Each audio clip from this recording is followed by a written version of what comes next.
Hello, welcome back. Today I want to answer a question that I was recently asked, and I'm frequently asked, by very dynamic, fast-paced, high-energy, I would call them red, leaders who are interested in the impact that they're having on their team.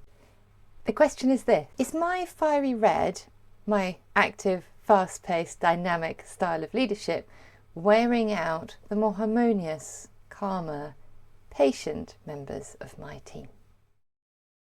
It's such a great question, and I've been asked a similar question many times over the years. I've actually also been asked the same question in reverse. And in my 20 years in HR, working frontline with leaders, with managers, helping them to understand the impact they have on their team and how to raise performance and improve team dynamics. So let's start by clearing up a myth.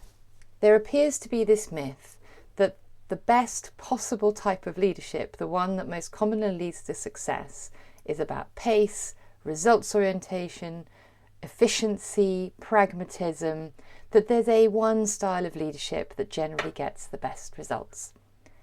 But it's a myth.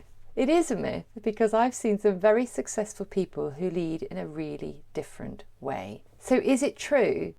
Sometimes, yes, very fast-paced, high-energy leaders can be exhausting to the people that they lead who are not like them.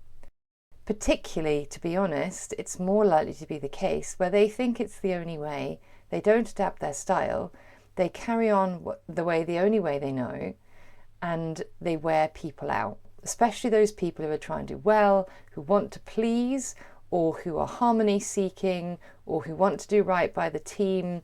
It may well be because they believe in doing the job properly, and properly means doing this in this time frame, in this way, and they will again go out of their way to do the job right and perform to the best of their ability.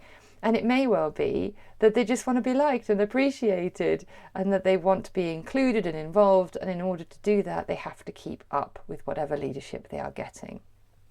So it may well be, yes, that a fiery red leader of this style could wear out a team member. They may mean the more supportive team member, but actually it's not just them they can wear out. They could wear out other people in the team too, but for very different reasons. And it's not this high energy, this red, that is wearing the team out. It's the fact that they're overusing it and not being flexible with the way they're using it. But as always in life, there are two sides to every story, and it's not necessarily always this leader who is wearing other people out. Sometimes, actually, they don't realise that other people are wearing them out. That's because the tables can turn on a leader who is particularly, I'm going to say, pushy, or overly driven, or very task-focused, who doesn't realise the impact that they're having on others. What can happen in this situation is that those who don't approve of it, don't like it, don't feel comfortable with it, don't agree with this approach or with what they're trying to achieve, what they will do is they will quietly and persistently dig their heels in and resist. So this is what happens when leaders who have all this energy think that they can push their way to success. The more they push, the more the other person resists. So what happens is that the leader will push harder and faster and more and more and more. They will find themselves wading through treacle, pushing uphill against bigger and bigger resistance. So sooner or later, it's the leader that lies burnt out, collapsed and exhausted in a heap on their desk because they are pushing and pushing and pushing and getting absolutely nowhere. Generally what's happening is somebody is overusing a strength or not realising that there's a need to adapt. So if you are exhausted, or you see that other people in the team are exhausted, it may well be that you are one of these leaders who is pushing somebody to exhaustion by overexerting your style and not accommodating their needs.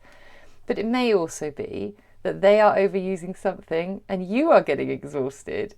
So a word of warning: if you are one of these fiery red, high-paced, high goal-focused leaders and you're thinking, oh, am I wearing out my team? Just remember that maybe you are overusing your strengths. Maybe you are undervaluing the strengths that they bring, and you are asking them to do things that are out of their comfort zone and wearing them out.